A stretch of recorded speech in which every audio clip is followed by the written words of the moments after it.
Bizler Cenab-ı Allah'a evvela sonsuz şükürler yapmalıyız ki bizi böyle mübarek bir aya ulaştırdı. Ve şu anda biz mübarek bir ay içerisindeyiz. Muharrem ayı içerisindeyiz.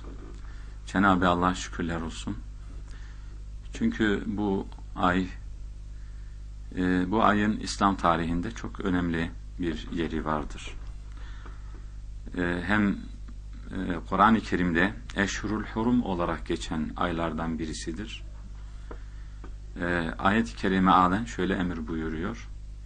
Allah katında ayların sayısı 12'dir. Bunlardan 4'ü Eşhurul Hurum'dur.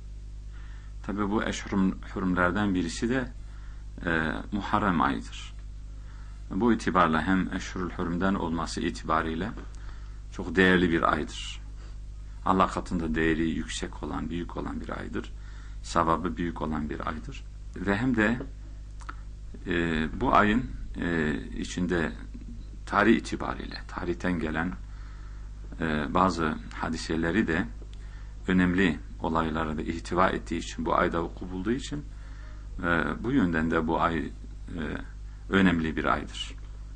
Bu ayla ilgili birçok mübarek sözleri vardır.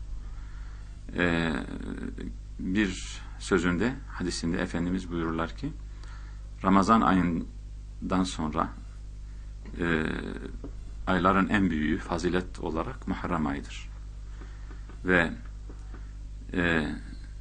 ibadetler içerisinde de en hayırlı sevaplı ibadet gece namazıdır. Bir hadis-i şerifinde böylece bu ayın faziletini bu şekilde bizlere bildirmişler. Tabi ayrıca bu ay içerisinde öyle bir gün var ki o da Allah katında değerli bir gündür. Efendimiz Aleyhisselatü Vesselam'ın yine hadislerinden bunu anlıyoruz. Aşura günü. Aşura günü birçok önemli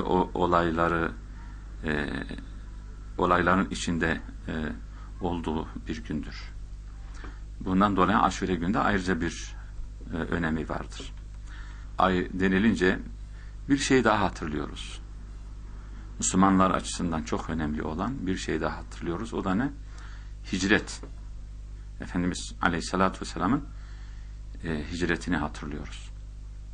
Hicret malum dünyanın en büyük hadiseler İslam tarihinde yani dünyanın en büyük hadiselerinden birisidir. Ve medeniyetin temeli atılıyor. Bundan dolayı da Muharrem ayı anıldığı zaman bununla beraber hicreti de anıyoruz, hatırlıyoruz. Ki hicret de bu kadar önemli bir hadisedir. Bundan dolayı da Muharrem ayı çok önemli bir aydır. Hicreti hatırlıyoruz. Efendimiz Aleyhisselatü Vesselam'ın ve Ashab-ı Kiram'ın hicretle ne kadar büyük bir vazife yapmışlar ve hicret ne kadar büyük bir fedakarlık isteyen bir olaydır.